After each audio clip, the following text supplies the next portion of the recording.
hi, I'm Sherry at Garden Angel Design. That's my channel. And this is my friend Rena. Hi. And her channel is Wisdom Collective. By Rena. By Rena. And she does fabulous bouquets and does walk and talk tours and things like that. And kind of a succulent maniac. Kind of. Just trying to give you a little space about that. Okay. Okay, so I'm going to interview her, ask her some questions, and we're just going to riff on this. So Nice. here goes. So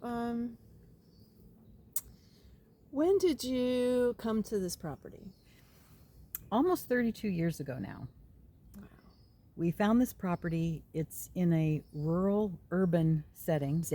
I believe it's a 10-acre parcel to the north of me that's an actual vernal pool. Yeah. That they had to maintain when they built the however many houses, Right. 160, 80, something like that. Yeah, and that probably has a lot to do with why there's so much habitat here. Yes. Because the vernal pool attracts like very specific creatures, Yeah. you know, and they're rare. That's so interesting. Yeah. I didn't realize that. They are. Wow. Wow.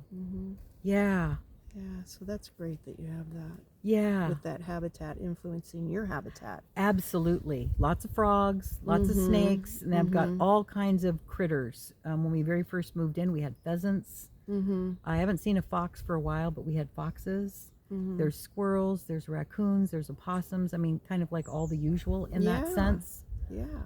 But just the amount of birds, it's like you can sit here in the morning and it's a cacophony of bird sounds. It's so wonderful. I know. I love it's it. Great. Yeah. And that's when I do my meditations in the morning with all the birds supporting us in the fairy circle that I planted. Okay. Yeah. That's all good. So tell me about the influence your dad had on you around gardening. Oh my goodness. I mean, you said that you started gardening with houseplants, but but then as you grew, it grew into and I love that you were telling me that you started with houseplants. Right. It's like before we both knew we were gardeners. I know. When I was a teenager, I was rooting, cutting. That's it. Exactly. Propagating. Oh, I can make a dozen plants out of this one plant. Ay. So my maniacness for plants started then. But my biggest influence from my dad, it's through my whole life because I grew up on his farm, which he called the New Stone Age Farm, and NSA Farm for short. Us had to go down to the farm and take care of it because what do? Right, I remember when you left to go there. And you were gone for like a couple years, right? 2 years. It was supposed to be like 3 months, and it turned into 2 years. And I was inspired as I was down there and kind of like nurtured along by his friend Oscar Clark. Right. Who was a botanist, and his property butted up against the UC Riverside Botanical Gardens. Well, that's great. Which is so awesome, and he taught in the botanic field at UC Riverside down in Southern California, and he was the one that was instrumental in me learning names, learning how to take care of certain plants that I had no idea with, how to work with that soil. Was this after your dad passed? This is after my dad. This is all after my dad passed. Oh, okay. And not that I wasn't a plant maniac before, I was, but like the inspiration of being there and learning about him through his plants, through the plant people that he worked with. Right. You know, the rare fruit growers and Oscar Clark and all those people and the University of Riverside, all the botanic people. I mean, I got to know all of them.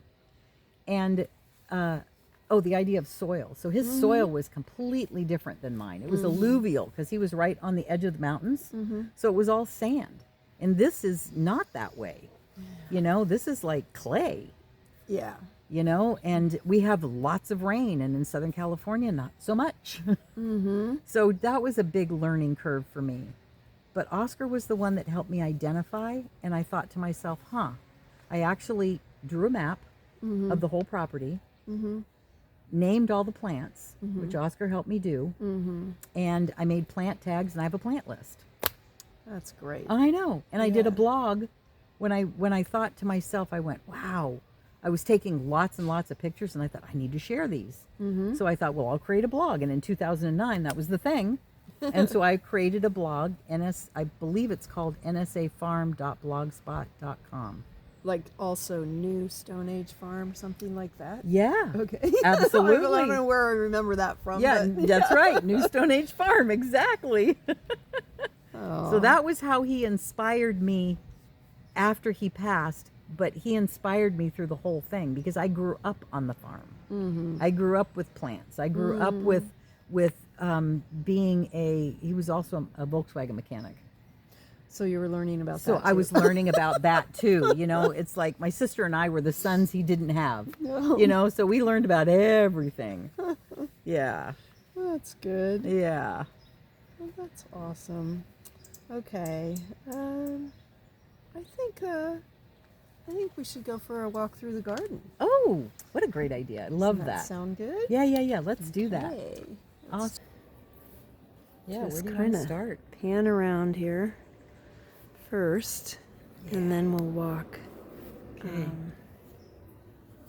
So this is the fairy circle that I created. Since we're Yeah. back here, I'll start with this. So Yeah. when I moved in, these two redwoods were here, but they were minuscule, yeah. and that was it. This is where Rena does her meditations Yeah. and things too. Yeah. So a group of us come here Yeah. monthly and do meditations. Held in the fairy circle, held in the grounded space of the redwoods in the fairy circle. Yeah. Yeah. Check So out those trees. it's Check a out the gorgeous garden. The tree dahlias. Oh my gosh, look how big they are. Not blooming yet though. No, not Tree yet. dahlias way up there. Yep. Okay. And I love all the hydrangeas